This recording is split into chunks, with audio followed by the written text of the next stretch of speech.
കഴിഞ്ഞ സീത 14 ദിവസമല്ല, മാസമല്ല, വർഷക്കാലമാണ് ആ വനത്തിലെ ഗുഹകളിൽ കഴിഞ്ഞും അതുപോലെ കാട്ടുപഴങ്ങൾ കഴിച്ചും കാട്ടരുവിയിൽ നിന്ന് വെള്ളം കുടിച്ചും നിൽക്കേണ്ടത്. പക്ഷെ അപ്പോ സീത പറയുന്ന ഒരു വാക്യമുണ്ട് രാമനോട്, എന്റെ പതി എവിടെയാണോ ഉള്ളത് അതാണ് എനിക്കെന്റെ അയോധ്യ. ഇവിടെയാണ് രാമായണം ദാമ്പത്യത്തിന്റെ വിശുദ്ധി എന്താണ് എന്ന് നമ്മോട് പറയുന്നത്. ഭാരതീയരെ സംബന്ധിച്ചിടത്തോളം ഈ ഒരു പുരുഷൻ ഒരു സ്ത്രീയെ താലി കെട്ടുന്ന സമയത്ത് അതൊരു ആയുഷ്കാലം മുഴുവൻ പരസ്പരം സ്നേഹിച്ചും വിശ്വസിച്ചും കഴിയാമെന്നുള്ളതിന്റെ ഉറപ്പാണ്. ഭാരതീയന് ഒരു മഞ്ഞച്ചരട് മാത്രമല്ല താലി എന്ന് പറയുന്നത്. അപ്പൊ സീത അവിടെ പറയുന്നുണ്ട്, എന്റെ പതി സുഖം അനുഭവിക്കുന്നിടത്ത് ഞാൻ ഇല്ല എങ്കിൽ പോലും എവിടെയാണോ എന്റെ പതി ദുഃഖം അനുഭവിക്കുന്നത്, നരക ജീവിതം അനുഭവിക്കുന്നത്, അവിടെ ആ ദുഃഖം പങ്കിടാൻ ഞാനും ഉണ്ടാകും. എന്റെ രാമൻ എവിടെയുണ്ടോ അവിടെ ഞാനും ഉണ്ട് എന്ന്. അങ്ങനെ രാമൻ കരുതി കുഴപ്പമില്ല, എന്നാ പിന്നെ സീതയും കൂടെ കൂട്ടാം. അങ്ങനെ സീതയും തയ്യാറായി നിൽക്കുമ്പോ അതാ ലക്ഷ്മണനും പറഞ്ഞു ഞാനും വരുന്നുണ്ട്. അപ്പൊ രാമൻ ചോദിച്ചു, അയ്യോ ലക്ഷ്മണ, ഇത് നീ എന്തിനാണ്? കാരണം ഊർമിള കൊട്ടാരത്തിലാണുള്ളത്, നിന്റെ ഭാര്യ ഊർമിള കൊട്ടാരത്തിലാണുള്ളത്.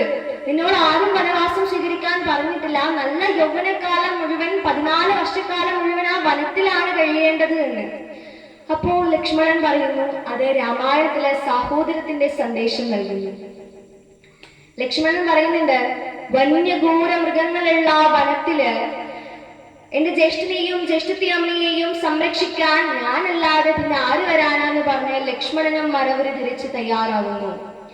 ഈ സഹോദരങ്ങൾ എന്ന് പറഞ്ഞാല് അത് ഏതവസ്ഥയിലും നമ്മുടെ കൂടെ ഉണ്ടാകുന്ന, പരസ്പരം കലഹിക്കാതെ നമ്മുടെ കൂടെ ഉണ്ടാകുന്നതാരോ അതാണ് യഥാർത്ഥ സഹോദരൻ.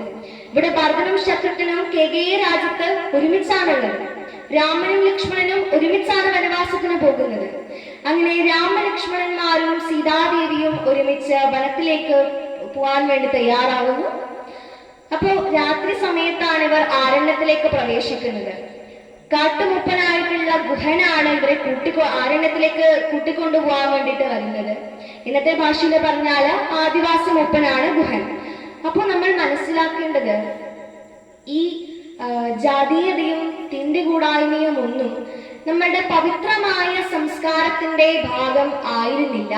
ഇപ്പൊ നമ്മൾ വാൽമീകിയുടെ കുലം പരിശോധിച്ചാലും വേദവ്യാസന്റെ കുലം പരിശോധിച്ചാലും ഇവരൊന്നും കുലം കൊണ്ട് ഉന്നതരായിട്ടുള്ള ആളുകളല്ല.